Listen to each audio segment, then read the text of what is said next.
High, welcome করছি আজকের এই টিউটোরিয়াল ভিডিওতে। আজকে যে বিষয়টি নিয়ে কথা বলবো তা হচ্ছে আমরা কিভাবে অনলাইন থেকে যে কোনো ছবির ব্যাকগ্রাউন্ড রিমুভ করতে পারি সেটি নিয়ে। সো এই কাজটি করার জন্য প্রথমে আমার যে কোনো একটি ব্রাউজার ওপেন করতে হবে। তো আমি প্রথমেই ক্রোম ব্রাউজার ওপেন করে নিচ্ছি। ক্রোম ব্রাউজারে আসার পর যেহেতু আমরা একটি ইমেজের ব্যাকগ্রাউন্ড রিমুভ করব, তখন আমাদেরকে এখানে সার্চ করতে হবে ব্যাকগ্রাউন্ড রিমুভার অনলাইন বা ব্যাকগ্রাউন্ড রিমুভার ফ্রি, যে কোনো একটা লিখে আপনি সার্চ করবেন। সার্চ করলে এখানে কিছু ওয়েবসাইট দেখতে পাবেন, যেমন remove.bg। এটাকে আমি ওপেন করলাম।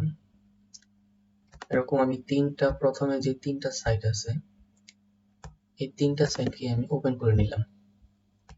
Okay fine. তো দেখি প্রথম সাইটটা কিরকম। প্রথম সাইটটা হলো যেরকম এখানে প্রথমে বলা আছে আপলোড ইমেজ।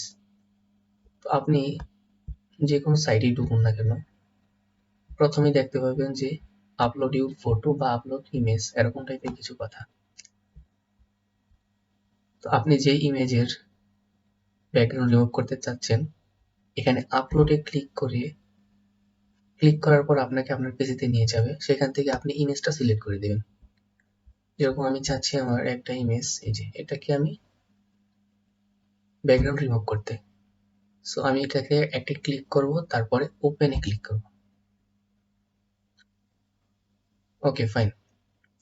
ক্লিক করার পর এখানে দুইটা অপশন, একটা হলো অরিজিনাল আর একটা হলো রিমুভ। অরিজিনাল মানে আমার আগের যেই আমার রিমুভ করার আগে যেই ইমেজটা ছিল সেটা, আর ব্যাকগ্রাউন্ড অটোমেটিক রিমুভ হওয়ার পর একটা প্রসেসের পর যেটা আসছে সেটা হলো এটা। তো আপনি চাইলে এখান থেকে কালার চেঞ্জ করতে পারেন, ব্যাকগ্রাউন্ডে আপনি কি কালার দিতে চাচ্ছেন সেটাও করতে পারেন। তো এখান থেকে ডিফল্ট ভাবে হোয়াইট কালার দেওয়াই থাকে। আপনি এই কালারে সিলেক্ট করে আপনি চাইলে আরো অনেক কালার এখান থেকে যেটা ইচ্ছা সেটা আপনার ইচ্ছা মতো অ্যাড করতে পারেন।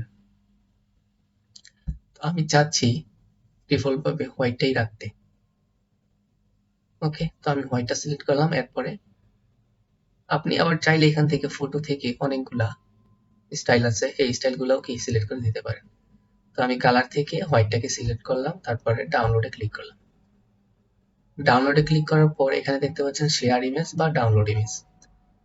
আপনি এখান থেকে চাইলে আপনার এই ইমেজটাকে ডিরেক্ট শেয়ারও করতে পারবেন বিভিন্ন জায়গায়। আমি চাচ্ছি ডাউনলোড করতে, এর জন্য ডাউনলোড ক্লিক করলাম। দেখেন এখানে আমার ইমেজটা কিন্তু ডাউনলোড হয়ে গেছে। তো দেখি ইমেজটা ডাউনলোড হয়ে কোথায় আছে। সো আমি যদি আমার দিস পিসি থেকে ডাউনলোড অপশন, তারপরে এখন যেটা টুডে, এখন কয়টা বাজে, 3:12-তে ডাউনলোড হয়েছে, তাই না? তার এখনই, তার এই ইমেজটাই। তো এটা যখন ক্লিক করলাম, দেখেন ইমেজটার ব্যাকগ্রাউন্ড কিন্তু হোয়াইট হয়ে গেছে, বাট আমি কি আপলোড দিছি ব্ল্যাক ব্যাকগ্রাউন্ডে, তার কাজ হয়েছে। সো এই সাইটটার মধ্যে আমরা অন্যান্য যে সাইটগুলো আমরা ওপেন করছি ট্যাবে, দেখেন এই সাইটটা, এখানেও কি আপলোড ইউর ফটো, এখানেও কি আপলোড ইউর ফটো। ক্লিক করেন, ঠিক আগের মতো আপনাকে আপনার পিসিতে নিয়ে যাবে। এখান থেকে আপনার যে কোনো একটা ইমেজ সিলেক্ট করবেন, তারপরে ওপেনে ক্লিক করবেন। এটা আর আমি দেখাচ্ছি না। সো এভাবে আপনি আপনার যে কোনো ইমেজকে যখন অনলাইন থেকে ব্যাকগ্রাউন্ড ফ্রিতে রিমুভ করতে চাবেন, তখন আপনি এই প্রসেসটা অনুসরণ করতে পারেন। তবে একটি কথা যেটি বলার দরকার সেটা হলো, এই কাজটি আপনি চাইলে মোবাইল ফোন দিয়ে বা যে কোনো স্মার্টফোন দিয়ে করে ফেলতে পারেন। ঠিক আছে? সো এই ছিল আজকের ভিডিও। যদি ভিডিওটি ভালো লেগে থাকে তাহলে আমাদের অনলাইনে যে একটি ইউটিউব চ্যানেল আছে জার্কস স্কোয়াড, এই ইউটিউব চ্যানেলটা অবশ্যই সাবস্ক্রাইব করবেন, এবং ভিডিওটি যদি ভালো লেগে থাকে তাহলে অবশ্যই ভিডিওতে লাইক, কমেন্ট এবং শেয়ার করবেন। আল্লাহ হাফেজ।